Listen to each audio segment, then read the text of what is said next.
De volta à cidade de Cajazeiras, o agrônomo Adalberto Nogueira traz informações sobre a quadra invernosa, a situação do clima no nosso sertão paraibano. Adalberto, seja bem-vindo. Pois não, bom, primeiramente cumprimentar, Betinha, ao todo o público ouvinte que acessa o Alto Sertão, que tem uma audiência fantástica. E quando nós conversarmos um pouquinho, fazemos esse feedback no que tange a questão climática para a região.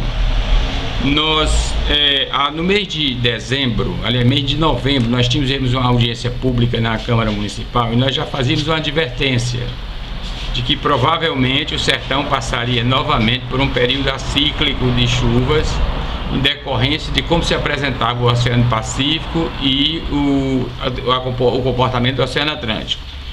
O quadro se verificou ao ponto que você é testemunha que nós ligamos de Fortaleza para as emissoras locais, então logo após a reunião dos técnicos da FONSEM com as universidades da Califórnia e da Flórida, o Instituto da Alemanha, o Instituto da Inglaterra, e esse encontro que houve em Fortaleza com o INPE, CPTEC e alguns escritórios de meteorologia, definido naquele instante, no dia 22 de janeiro, de que nós teríamos novamente a probabilidade de chuvas baixas para o sertão. E se estimou até aí os níveis a 64% de um inverno abaixo da média, 27% que poderia chegar a uma quadra de inverno mais ou menos dentro da normalidade e apenas 9% de um inverno excepcional com um escoamento superficial.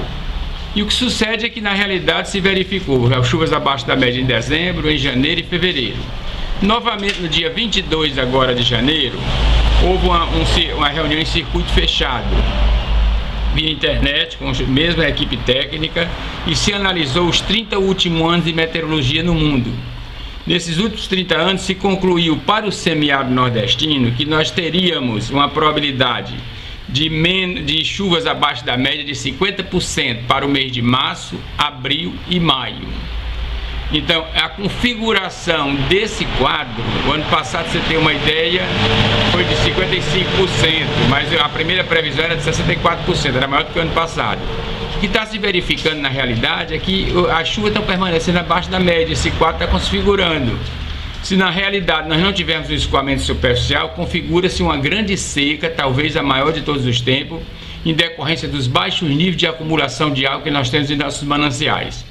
Você tem uma ideia, hoje a Paraíba está com quase menos do que 16%, o Ceará com 22%, Pernambuco está com 80 municípios totalmente seco, o Rio Grande do Norte também, a parte do Siridó e Alto Oeste em situação delicada. Você tem uma ideia, o pessoal de Luiz Gomes está mandando buscar água praticamente em Lima Campos, aquela região todinha aqui da Paraíba, está em 90 caminhões pipa, estão amanhecendo o dia no açude de Lima Campos para captar água para trazer para essas comunidades.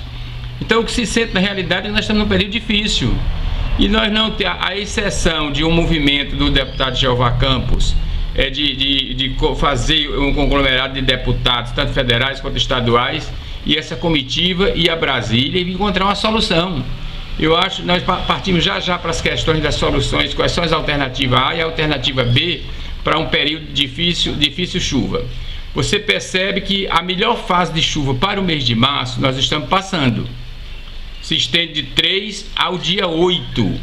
Por que de 3 a 8? Porque havia todo um deslocamento de nuvens, de tempestades carregadas de nuvens em alta altitude e distribuíram chuvas dessa região, principalmente no Alto Sertão. O Alto Sertão foi a única região beneficiada praticamente. Em cima houve até tempestades pesadas em Pernambuco, ao ponto de provocar verdadeira calamidade em algumas cidades. Mas o quadro se denota nessa linha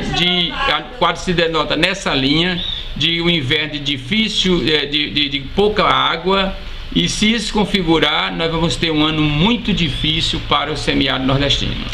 Dito isto, Adalberto Nogueira concluindo, essa nossa entrevista aqui para os internautas do altosertão.com.br é que o quadro é gravíssimo. É gravíssimo porque, como é que eu vejo o seguinte quadro? Você analisando os dados de volume d'água acumulado, você percebe no açude de Engenheiro Ávidos, muito embora a ESA e a ANA, ela expõe dados de projeto. Dados de projeto é como se o açude tivesse sido feito esse ano e tivesse enchido. Eles não estão considerando o assoreamento e a evapotranspiração que acontece. Em cima disso eles colocam o engenheiro Avitos com praticamente quase 24 milhões, quando nós não sabemos, mesmo com esses 12 milímetros de crise que tomou, que eu acho difícil, mas nós não temos essa água em Boqueirão. O Boqueirão está praticamente no seu ponto de reserva intangível, que é 16 milhões 890. Então esse reserva intangível é uma água que merece ter muito cuidado com ela, nos tratos com ela. Inclusive é lamentável, mas a dosagem de cloro aumenta, a dosagem de ferro, a dosagem de alguns metais, e isso traz problemas de saúde muito séria futura para a população, principalmente câncer de estômago, porque o cloro é um elemento cancerígeno e alguns metais pesados contidos também favorecem todo o processo de geração de doenças futuras para a população. São Gonçalo não tem mais do que, a ESA coloca 3 milhões e pouco mil, mas não tem mais do que 2 milhões e meio de água em São Gonçalo. A coisa é bastante crítica, principalmente para a região de Souza. Lagoa do Arroz está aproximadamente com 5,5 milhões de metros cúbicos d'água. Então você veja que isso já praticamente coloca uma situação quase que delicadíssima. Eu acho que o governador já deve estar bastante preocupado com essa questão. Já era hora de um racionamento, porque o que se percebe, companheiro, é que a nossa população não tem educação no uso da água. Você percebe a crise que São Paulo passou, mas no instante foi uma cadeia de informações, de alternativa que cada pessoa criava, cada família criava, cada doutrinamento no sentido de doutrinar a criança a só gastar 1 litro d'água para escovar o dente, 18 litros para um banho. Mas aqui não continua lavando calçada, Lava Jato continua funcionando, a Constituição Civil continua usando água tratada, e eu não sei quando é que o sertanejo, me parece que a única civilização do mundo que não quer evoluir é a nossa. A civilização sertaneja nordestina passa por um processo de degeneração e regressão cultural muito forte, desde os valores culturais até os valores éticos de formação da família.